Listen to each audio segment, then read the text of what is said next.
Hey everyone, I'm Richard. This is Great Wizard Gaming. This is Steven. And we are giving you a review of Trekking the World. So we did a long kind of like meandering review. Gameplay explanation. Gameplay explanation. Yeah. This is going to be a little bit more concise. So this... Obviously, it's a Kickstarter game. It is actually on Amazon, though, so that's part of why I wanted to talk about it, was because people can get it right now. They don't have to special order it somewhere. What did you think? I really like this game. I like the mechanics of this game. I like that it's easy to learn, easy to teach. You could really, you could play this with younger members of your family, definitely.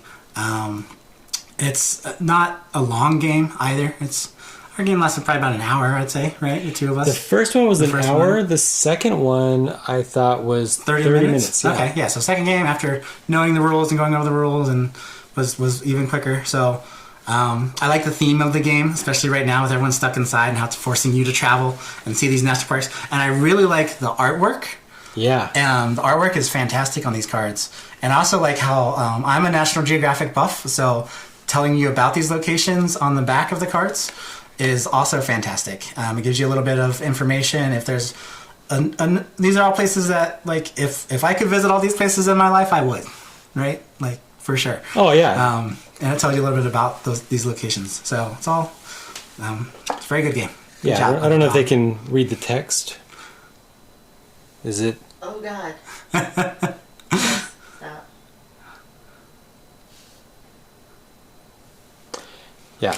Super informative, educational in a good way. Exactly. For the people who legitimately like the world, like traveling, and they want, even if they don't ever actually travel and they just travel through National Geographic or whatever. Imagination.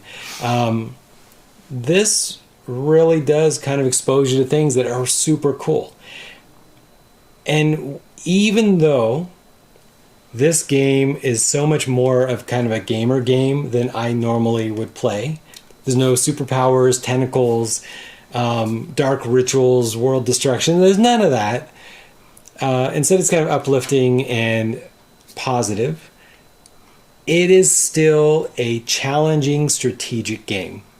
There is a variety of things that truly make this strategic. It is not random. You are in control of your destiny, and it is tough, especially with components like you can't travel through somebody else. You can't travel over them. It's just a wall.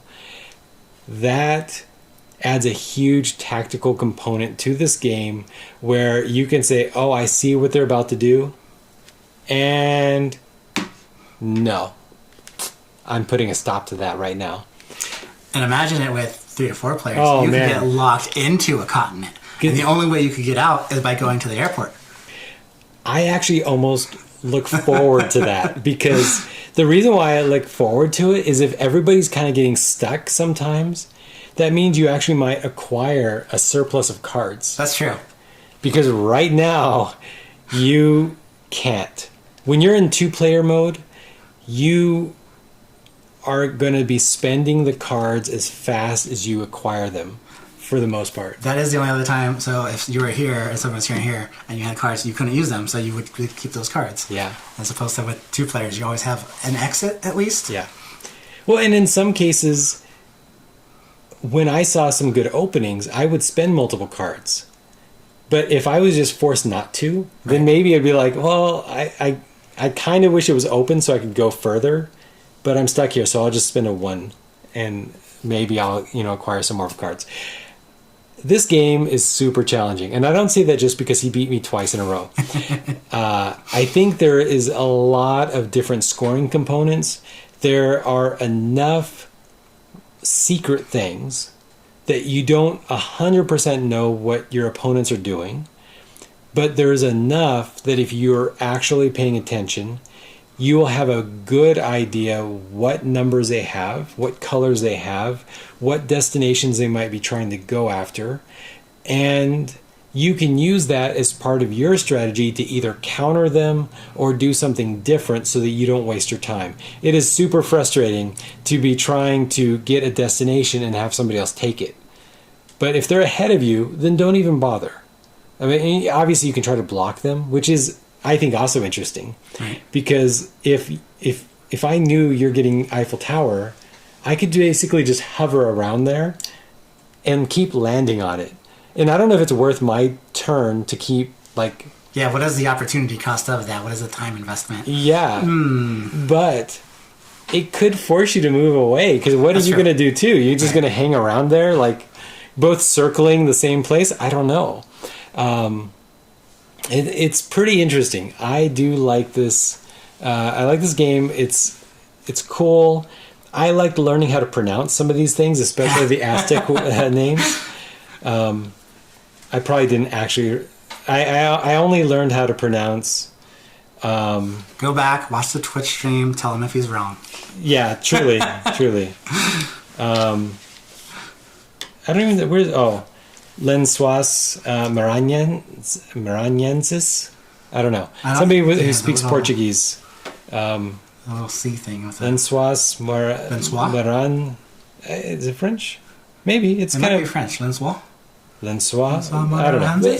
Okay, we did not learn anything, but we could have, and that was super cool, and it was fun to, without looking it up on my phone, literally flip it over and be like, Milford Sound, pronounced Milford Sound.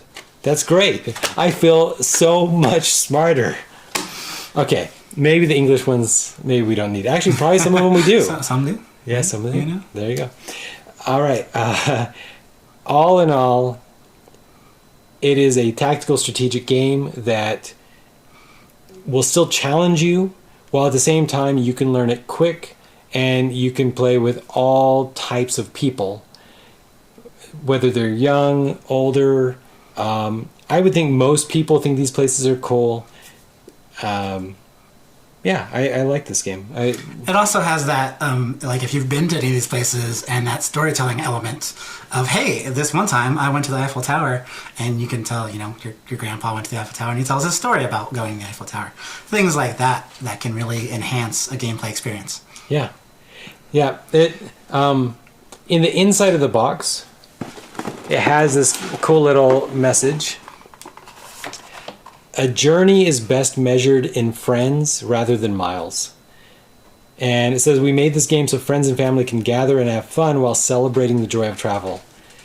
And that's this game. Is so positive, so uplifting, and I'm super happy to end 2020 covering a super uplifting, positive, happy game. Like, it doesn't always have to be destroying the world. But it's fun when it is. It is actually fun when it is.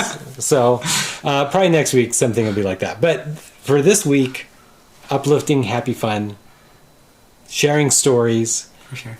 And yeah. All right. It's a review of Trekking the World. Trekking the World. By Underdog Games.